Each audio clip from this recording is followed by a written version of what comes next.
We're sitting down with transcaster Gerald Celente to discuss the year ahead, 2014, what lays ahead socially, economically, politically. Gerald, thank you very much for having us today. Well, you are saying in your forecast that 2014 is going to be a year of extremes. From what I've read, kind of tough hardships walking hand in hand with more inner enlightenment of sorts. So let's talk a little bit about that. What do you mean? How is this going to represent itself in real life? Well, look at the extremes going on right now. Who would have thought what was going on in Thailand would be going on and continue to go on as hundreds of thousands of people are out in the streets? Go over to the Ukraine. Go over to Romania.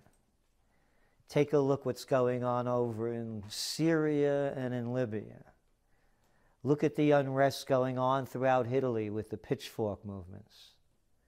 In Spain, around the world, I've never seen so much volatility at one time in so many different ways. Look at Mexico, at the outrage of them nationalizing their oil fields and the hundreds of thousands of people taking to the streets.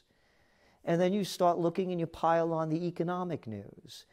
It's not getting any better anywhere. The only thing that's gotten better for is that 1%. I mean, I'm not making it up. The numbers show it. Here in the United States, you have 400 people that own $10 trillion worth of assets. Why, that's bigger than the GDP of Italy, bigger than the GDP of Canada or Mexico. So you're seeing these extremes, and there's no answer on how are they going to deal with it. Is there anything positive we should expect in 2014? I mean, are any of these aspects that people have been worried about globally for so long that you talk about, are any of them likely to improve as soon as this year? Yes, because what we're seeing is, I'm going through this whole list of what's going on, there's a new word that keeps floating up. And of course, a lot of the people in the media make it a negative, and it's how you look at it. And it's called populist movements. So when you say populist movement, it's, well, they're anti-immigration, or they're neo-fascist, or they're neo-Nazi, or they're... No. It's people wanting their countries back. I mean, after all, I mean, this is America. We had a revolution in this country. It went from a country that was under the crown to the country that became the beacon of freedom. And of course, now it's the beacon of the NSA. You have no freedom. But it's the enlightenment of that to say, no, we had enough. What about the United States? You don't have the outrage because the people are being fed just enough, quieted down just enough to keep them in check. You get out of line, the police are going to break your head open. So you don't have the freedom in America going on now for the people really to get out there and protest. You saw what happened with the Occupy movement. You get out of line, they'll break open your head. So the United States is behind the curve here. It has to happen a different way. Tons of people are talking about, including yourself, in terms of what to expect in the nearest future is another huge wave of an economic mess. Exactly. When the economic calamity happens... Where is this coming from this time, and how can people just prepare themselves for it? I mean, what do we do? Run? Escape? No, Flee? I would have thought it would have happened before. And the reason I was wrong, I had no idea the Federal Reserve was dumping out $17 trillion worth of behind-the-scenes money that we only found about one time because of Ron Paul when the Fed had a report upon it. All right, so now we're into the tapering process. And we have to remember that all things are connected. This is a global age. So let's go look first at what's going on in China. All of a sudden, interest rates are going up in China. The debt to GDP is over 200% now, from 130% a couple of years ago. They have a real crisis. The Chinese have been doing exactly like the Americans and the Europeans have been doing, and they're dumping cheap money into the system. Now the Chinese, like the Americans with the starting the tapering, they're pulling back. They can't keep pumping money into the system. So what's the result? Already, go back. All of a sudden, hey, wait a minute, those treasuries, 10-year treasuries, they're almost at 3%.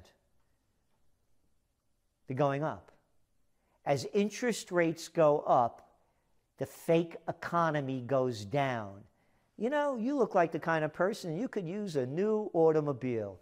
Oh, you don't have any credit? Don't worry about it. Call this number. I have a deal for you. We're going to give it to you for 0%. That's right. Step right up. No money down, 0%. You don't have to worry about anything. So what they're doing is they've created another bubble. Yes, but shouldn't people be not surprised? Because this is exactly what happened in 2008. So do you think people are falling into the same exact trap again? Do I think they're falling into it? Look at automobile debt. It's almost at $1 trillion.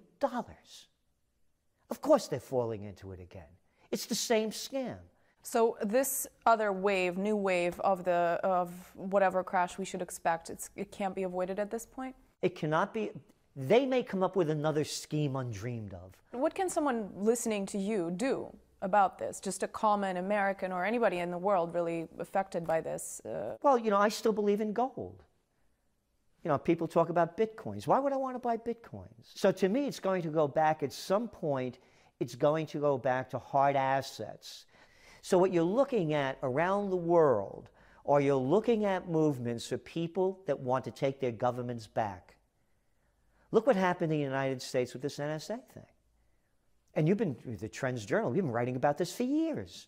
The only thing different is that Snowden put the proof down to what we've been writing about for the last 6 years. Right, let's talk about that. You mentioned people taking governments back. Will people ever be able to take their privacy back, or that's it, in this day and age we just accept it, move on, and this is something that we're just going to have to live with? Of course it could come back. Who are these people to say that they should be taking it away from us?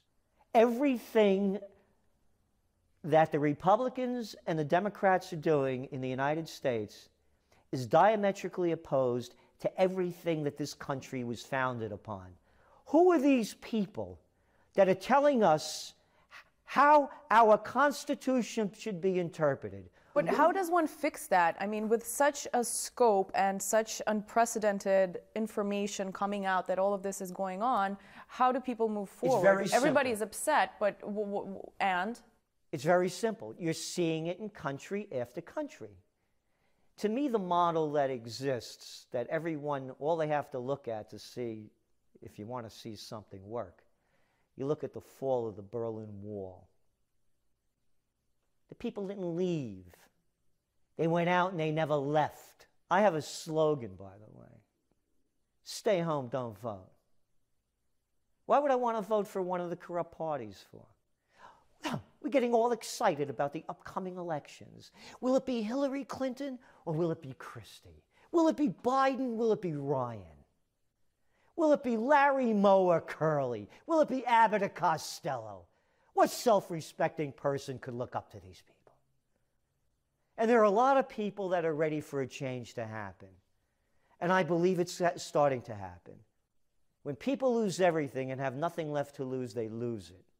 And there are a lot of young people out there holding university degrees that they owe $70, $80, $90, $100,000 for, and they can't get jobs. And they're not stupid. They're watching it unfold in front of them, and they're angry. And they have the vitality. And they're also the people like myself that have been around. And we know the score. Who's making this stuff up? Well, what happens to those people? What happens to the college graduates? What happens to the working Americans? You say 2014, it's not going to be any better. They're continuing to be forgotten, left to themselves. I mean, so it's how is Slavelandia is what I call it. Look at the jobs. Again, I'm not making it up. According to the data, over 90% of the jobs created in the United States in 2013 were part-time jobs. It's more of the same, but worse. Everything we've been seeing coming out of the United States. Do you think, what's happening to its position in the world? Where is it headed? I believe that every nation's problems can be solved if every nation minds its own business and stays home. Again, going back to the foundation upon which this nation was founded upon. Every one of the founding fathers was totally opposed to being involved in foreign entanglements. Who are these people that put it in their head that they're going to start fixing the world and becoming involved in everybody else's business. I got one for you. Could you fix Detroit? No, after you do that, then move over to the South Bronx. Hey, Camden is beautiful. Let's have a picnic over there. A lovely day in Trenton, and East St. Louis is just glorious, and Oakland at night is just a wonder to be out in. Who made this up? We have all the resources that we need in this country to be the great country that we used to be. Gerald, in your forecast for the next year, you also talk about the wake-up call for politicians. So who is going to be that person or that entity or that voice that brings about the change? Oh, this is really radical and dramatic. Direct democracy, like they have over in Switzerland. You want to go to war? Let the people vote. You want your money going to foreign countries? Let the people vote. Do you want to bail out banks or financial institutions? Let the people vote. It's direct democracy. And then these people say, the first reaction, why, we'd have mob rule. Right. Yeah. What do you think you got now? You want to talk about a mob? We have a gang of 535 senators and congressmen telling 315 million people how to tie their shoes. Would direct democracy work? Anything's better than the corrupt system that you have now.